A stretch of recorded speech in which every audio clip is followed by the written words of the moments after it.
Assalamualaikum warahmatullahi wabarakatuh. Halo Sobat Sehat RSSP, kembali bersama saya Reni Sahal Farudini dalam podcast RSUD Dr. Suhadi Priyo Sragen. Salah satu kekhawatiran besar bagi setiap orang tua adalah ketika anaknya sedang sakit. Dan untuk itu kita sebagai orang tua penting untuk mengenali tanda-tanda ketika anak kita sakit dan jangan sampai terlambat untuk membawa ke fasilitas kesehatan apabila pengobatan yang didapatkan anak sebelumnya belum mendapatkan perbaikan dan gejalanya semakin memburuk.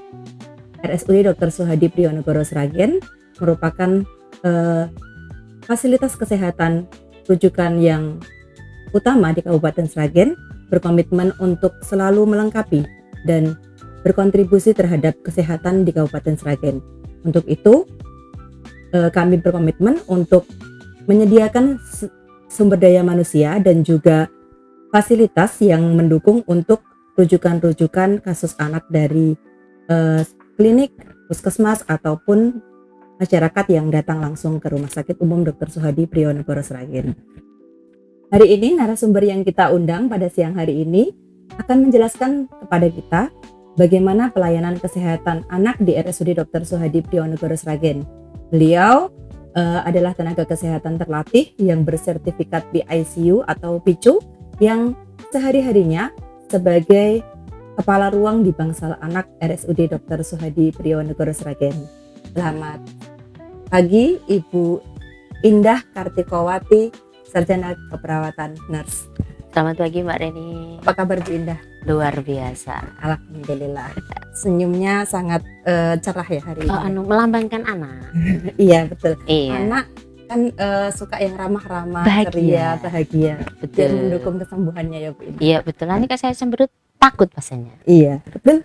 Bu Indah, mungkin sebelum kita banyak ngobrol tentang pelayanan kesehatan anak di RSUD Dr. Suhadi Priyo Sragen, bisa untuk memperkenalkan diri terlebih dahulu terhadap untuk sobat SSP. Baiklah, saya Indah Kartikowati. Apa yang harus saya kenalkan ya Mbak ya? Mungkin status, Gitu ya. alamat. Saya lulus nurse tahun 2009. Saya 7 tahun bekerja di IGD. Kemudian saya sudah 14 tahun bekerja sekarang di ruang anggrek dengan segala cerita di balik anak-anaknya. Gitu aja. Status sudah menikah. Bangsal Anggrek namanya ya, Iya, Bu Indah. iya. Bangsal Anak di RSUD Dr. Suhadi. Ya, mungkin bisa diawali dengan memperkenalkan ruang anggrek itu seperti apa Ibu Indah? Jadi kami ruang anak, jadi namanya ruang anggrek. Di sini kami melayani pasien anak dari umur 29 hari sampai 18 tahun kurang 1 hari. Jadi kalau 18 pas itu sudah masuk dewasa Mbak. Jadi itu kemudian kami melayani di penyakit anak kecuali bedah. Jadi kalau anak tapi sakitnya bedah itu bukan di kami tapi ada di bangsal bedah. Jadi kami hanya melayani untuk yang pasien anak saja. Kemudian kami punya slogan kalau di anggrek ini adalah all in one you can get it. Ya. Ya, drive-thru-nya Iya, McD ya. drive-thru, ya. Jadi memang kami dari awal kita merintis tahun kayak awal di anggrek itu kami memang berusaha bagaimana pelayanan kami di rumah sakit ini lebih baik dari tahun ke tahun. Jadi kalau dulu itu kegawatan anak seperti itu pisah, ruangannya pisah. Jadi nanti masuknya ke ICU. Tapi sudah mulai sejak 2019 kami sudah mulai menjadikan satu. Jadi di anak itu kami melayani pasien kasus anak itu ada kelas 3 di Bangsal. Jadi ada kelas 3, kelas 2, kelas 1, VIP, HCU yaitu High Care Unit dan PICU untuk ICU. Itu semua saya borong di ruang anak. Jadi makanya kami punya slogan itu all in one you can get it di anak. Baik. Yang menarik ini Bu, untuk kriteria umur. Ternyata sebelum 18, walaupun itu sudah 15 tuh kadang kan sudah SMA gitu ya Bu ya. Iya. Itu masih dianggap sebagai pasien anak. Iya, jadi Itu kita berubah itu sejak 2018 itu sesuai dengan WHO. Karena di WHO itu sebenarnya batasan usia anak, dikatakan anak memang 18 min 1 hari. Ya, Ya. jadi kalau selama ini mungkin sebelum kita mengacu kepada WHO itu kan biasanya 14 tahun. 14 tahun di anak, Ya. 14 plus 1 itu sudah di dewasa. Tapi sejak kita mengadop dari WHO, jadi 18 min 1 hari masuk. Ya. Kita bisa lebih tahu ya Bu ya tentang itu kriteria untuk anak itu tadi. Iya. Terus kemudian selama Ibu Indah bertugas di Bangsal Anak sebagai kepala ruang, apa tantangan-tantangan yang mungkin Ibu Indah hadapi selama itu? Ya, baik. Jadi selama ini kalau di anak itu tantangannya adalah merawat anak itu juga merawat keluarga. Jadi merawat bapak ibunya, merawat simbahnya. Karena simbah akan lebih sayang kepada anak cucunya daripada bapak ibunya. Itu yang jadi beban berat ya untuk maksudnya dari segi psikologis ya. Kalau dari misalkan dari segi penyakit itu kebanyakan di kasus saya yang kita memang harus benar-benar berlari dan berjuang ya. Itu adalah misalkan kasus pada demam berdarah. Jadi di saya itu sering kali karena kita rujukan dari rujukan utama di sini kita sering menerima pasien-pasien rujukan dalam kondisi yang memang sudah kritis. Jadi sebagai contoh dalam demam berdarah itu kan ada 3 fase. Ada fase demam, ada fase kritis dan fase penyembuhan atau konvalesen. Di fase demam itu biasanya pasien belum dibawa ke kita nih. Pasti masih di klinik, masih di fase tingkat 1 ya, itu belum. Nah, apa di hari fase kritis memasuki hari 4, 5 dan 6 pasien yang sudah mulai kebanyakan shock ya di tempat kita. Jadi itu pasien sudah mulai dingin, dan kesadaran sudah mulai menurun. Nah, itu biasanya kan baru dirujuk di tempat kita. Nah, itu untuk pasien yang memang di IGD sudah dicurigai terjadinya shock seperti itu biasanya kita masuk dulu di HCU atau High Care Unit. Jadi di situ kita akan memantau bagaimana dengan kondisinya, apakah dia stabil, cairannya tercukupi atau belum. Kemudian ada perdarahannya atau tidak, itu kita masuk di high care unit.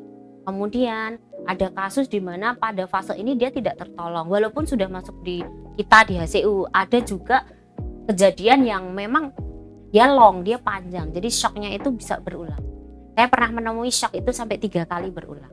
Akhirnya kita akan pindah ke PICU atau yang disebut Pediatric Intensive Care Unit. Nah, itulah ICU, itulah ICU di anak ya, namanya pediatri. Di situ pasien sudah mulai perdarahan, kemudian kesadarannya sudah menurun, cairan tubuhnya sudah keluar semua, sampai kejadian nanti dia bisa sampai ke resiko gagal nafas. Nah, di PICU kita sudah punya ventilator. Jadi kalau misalkan pasien sudah masuk ke state di mana dia sudah gagal nafas, kita bisa melakukan pelayanan di anggrek sendiri di ruang PICU. Makanya sangat complicated di mana anggrek memang berusaha memberikan pelayanan yang paripurna untuk anak. Baik dia dari biasa sampai kegawatan kita bisa mengatasi di 1 lantai kita. Jadi di PICU ini sendiri kita sudah pelayanannya sudah diberikan oleh perawat-perawat yang kompeten, di mana setiap 1 shift jaga kita sudah punya perawat dengan pelatihan PICU. Jadi setiap 1 shift itu ada 1 PC jaga itu sudah tersertifikasi dengan pelatihan PICU. Jadi jangan khawatir untuk masyarakat Sragen, kita akan memberikan pelayanan yang paripurna dengan SDM yang kompeten di ruangan. Karena tantangannya memang berat ya Bu. Berat ya, karena rujukan itu tadi sih. Jadi rumah sakit itu berusaha untuk SDM-nya mumpuni, fasilitasnya lengkap sehingga semuanya bisa diakomodir gitu ya Bu ya. Baik, untuk kasus-kasus yang selama ini banyak dijumpai di Bangsal Anak Ibu, seperti masuk di catatan 10 kasus anak ya. Biasanya sekarang itu pada anak-anak justru malah pneumonia. Itu banyak kasus di kita. Pneumonia itu yang sesak nafas yang disertai dengan batuk, panas, kemudian nafasnya cepat seperti itu. Kemudian ada diare, asma, DB menjadi yang banyak juga sih. Kemudian epilepsi atau juga kejang status konfusi. Jadi kejang yang memang lama ya yang kita sebut status konvulsi itu. Di situ sekarang TBC juga ada, tapi kan karena program pemerintah ya, jadi kita nerimanya tuh TBC yang kita jadi merawatnya komplikasinya, bukan TBC Bukan murninya, TBC. tapi komplikasi dari TBC-nya yang kita rawat di sini. Biasanya seperti itu. Beragam sekali ya Bu ya kasusnya Ya, ya betul. pada anak. Wah, jadi kita sebagai orang tua harus tambah aware karena Iya. semakin banyak penyakit yang memang sekarang bisa bisa diderita oleh anak-anak, jadi orang tua harus lebih aware untuk mengenali tanda-tanda awal ketika sakit dan langsung dibawa ke rumah sakit aja ya Bu ya, Iya, kalau betul. memang ini. Kalau prosedurnya untuk dibawa ke rumah sakit Bu, biasanya bagaimana Bu? Apakah harus lewat rujukan dulu atau bisa langsung dibawa? Jadi ada beberapa kalau kita menerima seperti dalam keseharian kita, satu ada yang datang sendiri, baik dia umum atau BPJS. Jadi kan kita juga melayani BPJS, bisa rawat inap sesuai kriteria BPJS, bisa juga dengan rujukan. Ada rujukan yang dari klinik, ada rujukan dari puskesmas, ada juga rujukan yang dari rumah sakit tipe C.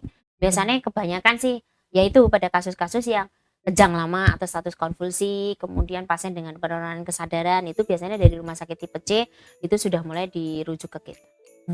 Sudah mendapatkan penanganan di sana, tapi karena memang fasilitasnya belum memadai, jadi dirujuk ke kita. Iya. Karena memang RSUD Dr. Suhadi Priyonogo Sragen adalah satu-satunya rumah sakit tipe B di Kabupaten Sragen, jadi memang sebagai pusat rujukan.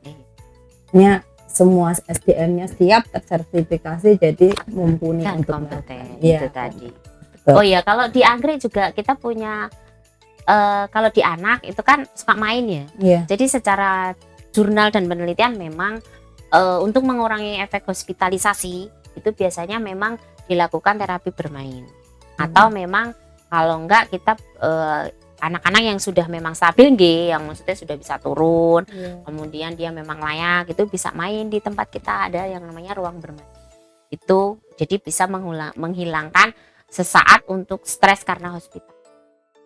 Jadi anaknya juga senang bisa main, bentar lagi pulang, biasanya seperti itu. Jadi mengurangi kejenuhan dan rewel sih untuk anak-anak.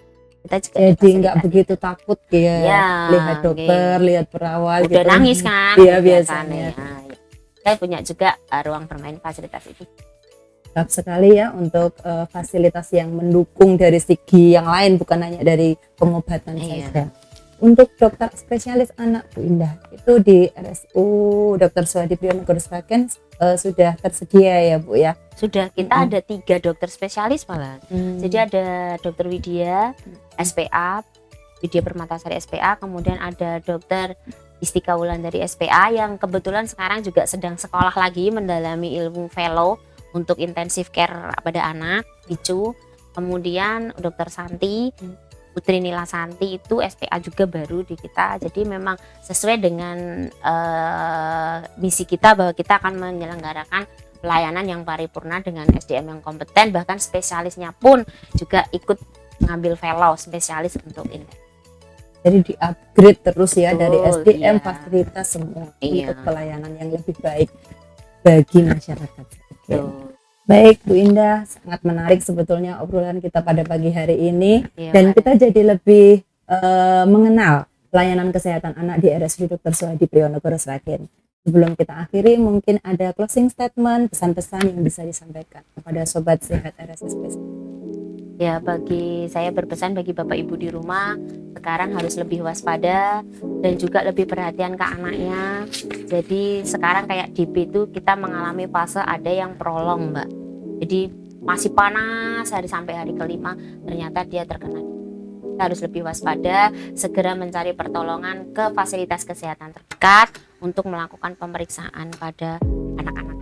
Dan pilihlah vaskes kesehatan yang memang dengan tenaga yang kompeten. Seperti di RSUD Dr. Suhadi Priyonogo Sragen tentunya. Terima kasih Bu Indah, obrolan kita pada pagi hari ini yang sangat menginspirasi. Semoga semakin bermanfaat untuk masyarakat di Kabupaten Sragen dan sekitarnya. Sobat Sehat RSSP, demikian obrolan pagi kita pada pagi hari ini. Selalu jaga kesehatan karena Kesehatan merupakan investasi jangka panjang yang harus selalu kita upayakan. Terima kasih. Wassalamualaikum warahmatullahi wabarakatuh. RSUD Dr. Suhadi Prionegoro Sragen Baktiku untukmu.